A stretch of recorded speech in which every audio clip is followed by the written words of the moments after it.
Hello, everyone, and welcome back to House Guys. Here at Norgoz Entertainment, we aim to please and give you the most information that we possibly can about the Chocolate Flan Raid. And of course, we're going to get into that right now, guys. I'm going to show you how you can actually solo it up to a point while you're leveling your flan up. You don't want to worry about having to get other parties, whether they're going to chain properly, whether they're going to bring the right person or not. A lot of people don't actually go in here and read this thank you for joining stuff. You can put Lucia, you can put Cheney, you can put whatever you want to in there. And some people just don't read it, or they'll be under leveled or whatever it is. You just want to get in there and you want to clear it by yourself. Well, I'm gonna show you some of the basic principles. It's gonna be the same kind of basic principles that you would utilize if you were in a chaining party. And of course, it does help if you have very high level units.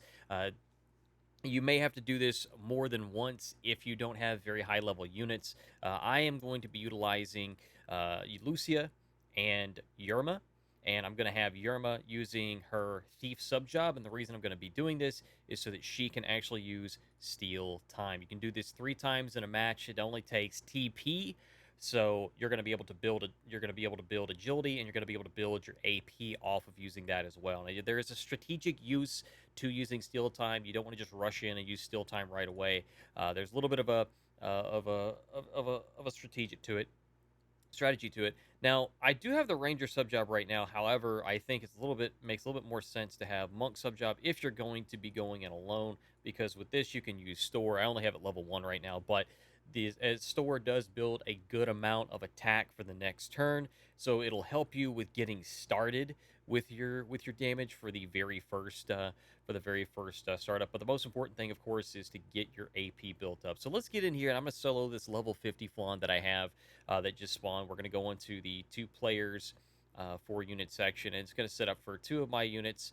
And then, of course, I'm going to go in here, make sure that auto is off. It's really important that you turn auto off yourself. If you don't, that one turn that you lose is going to be a big one. No, not all players are present. That's fine. I am all the players that we need right now. So let's get started with this. And let's, of course, get some boss music playing, because it is something that is going to take a little bit of effort here, and I'm going to talk you through it. So again, of course, you want to get chaining as much as you can. I do have Yerma, and I do have um, Lucia here, both wind units.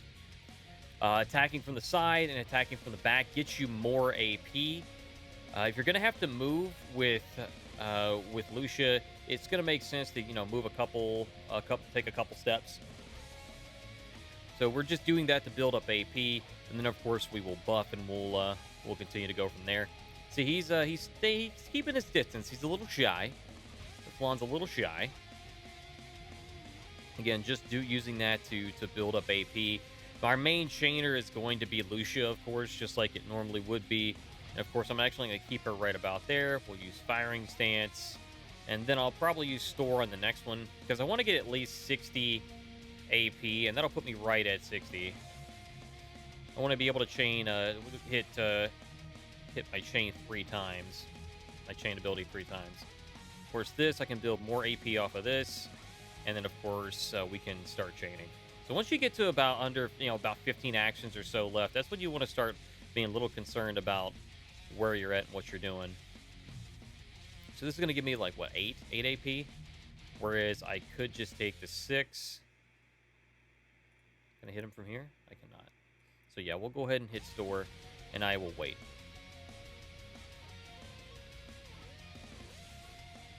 There we go. Very nice indeed. All right, so now he's coming up on, he's coming up on 100 CT. So see right here where his CT is at, and see the CT bar? It's going to bring it down from, I think it should be 90. Yeah, 90 to 45. So we're going to use steal time here.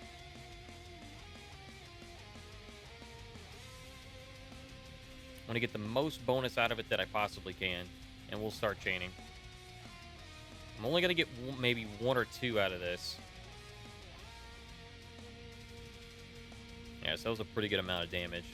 Then, of course, I can steal time again. It's going to bring him down. See, right there, we're cutting it down to half.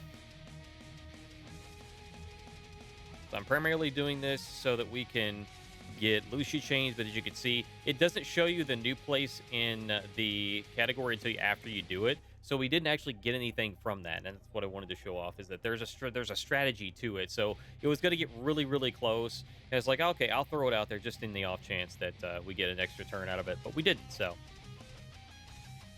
now what we can do here is I can go in and I can hit what I like to do is I like to hit Soaring Axe Slash first, because it does lower their resistances.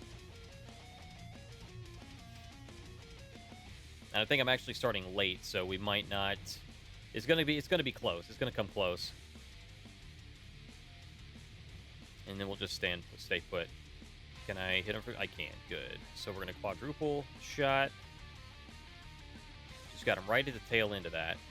We're gonna wait. Got Yerma again. See how this is flowing really nicely? Now, of course, this is breaking her missile chain, but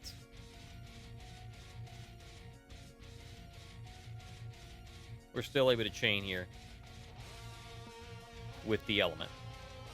All right, so we got seven left. So we're getting lower. We're pretty much low on AP. Yerma can still come up here, and she can steal time. No, it's not gonna be worth it though. See, he's only at like 12. At 12, so I could hit sneak attack, or I could just wait and build up AP. I'm gonna go ahead and take the no. I'm gonna do an attack.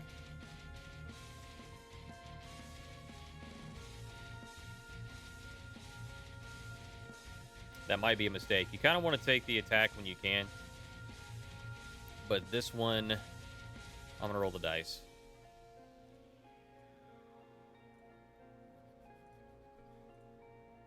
Need to get a side attack in. Side attack for AP. And we're coming down to the wire here. All right, I have enough for 2 sneak attacks, so I'm going to go ahead and hit 1 here. And we should have enough for... Okay, so Yerma's coming up again next. That's going to put us really close. Yeah, we should be good. Ooh, he's moved. He moved. That's not good. So we're not going to get a crit off sneak attack again. Oh, well, that'll help start our chain. All right, so now we have just enough to hit quadruple shot a 3rd time, but we're out of quadruple shot, so we got to hit rapid fire instead. And it's a good thing that I have a really high crit on Lucia. She has really high dexterity, so really high crit. And I also have a little bit of extra crit because I'm running Cactar with her right now. So we're out of AP here, but we're going to actually go ahead and go for the attack. And they're only down to our last one. So 1242, got our killer on, bada bing. That's all she wrote. So there you go. You can solo it if you need to. Up to, I would say maybe up to the 50s. It's starting to get, like, you can see, like, if you start to make some mistakes, you're probably going to be paying for it.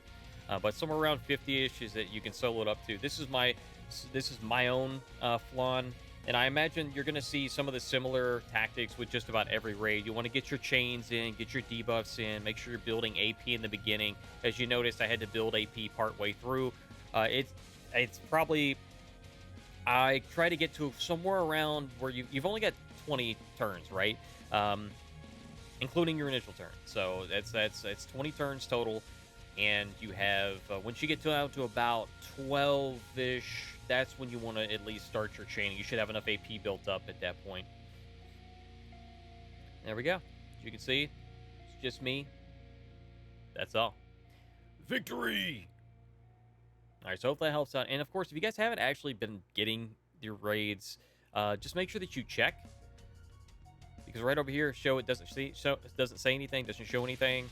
You pull this up here, and it'll, if you've been farming a lot and you're just not getting them, it'll pull up a little box in the middle of this and say something to the effect of your raid has expired. You can now participate in new raids, and you'll be able to spawn new raids. So if you pulled one and you didn't realize it while you were farming, and then you went to bed, and the next day you come back and you're farming, and you're just not getting anything. Roughly 10 missions is pretty much when you're going to spawn a raid. It shouldn't take more than about 10 missions to get you to spawn a raid. So if it's not spawned in roughly 10 missions, like if you go in, you like skip 10 story missions, burning 60 energy, and you're like, okay, I didn't spawn a raid, go and double check and make sure that you haven't already had the raid up here that's been expired, because it won't tell you, it won't give you any indication. So that's a big thing. Also, if you ever not forget to claim your stuff, you can always go back here and see all the results of all the previous battles that you've done, whether it was a reinforcement that you went to, whether it was an encounter that you spawned, or how that worked out. So I can click on here and I can see the results of that one again. So this will also happen if, for whatever reason, you get kicked out of one after you have been in the middle and you failed or whatever. Once they clear it, you'll still be able to claim whatever that you didn't get to claim before. So, all right, guys, that should hopefully that helps with like people that are having trouble, that are just struggling, that don't want to go and deal with all these other individuals that maybe they cause you frustration, maybe for whatever your personal reasons may be. Hopefully it'll give you an idea of how you can work it in there. Of course, I was using Yerma and Orlando before that, so you can still do it, even though Orlando is both slashing and thunder or lightning. That's two elements that this is strong against, because it's earth element and he's got 15% slashing resistance. It still worked out pretty well. So that's kind of how it works out there. Build your AP, debuff. Debuff is optional, but build your AP, debuff, steal time if it's available, chain up, use some big finishers, and you'll get some good damage. Remember, there is a max damage of 9999 until there's 2 vision cards, I believe it is. It's going to be getting I think it's a UR and an MR card. One is the two-headed dragon. The other one, I can't remember. That'll be able to increase your max damage cap by, I think it's 2,000 and 2,500 respectively. So those will help you with chains and chain finishers and stuff like that. So, all right, guys, I will see you in the next one. Hope that helped out. Have yourself a great day.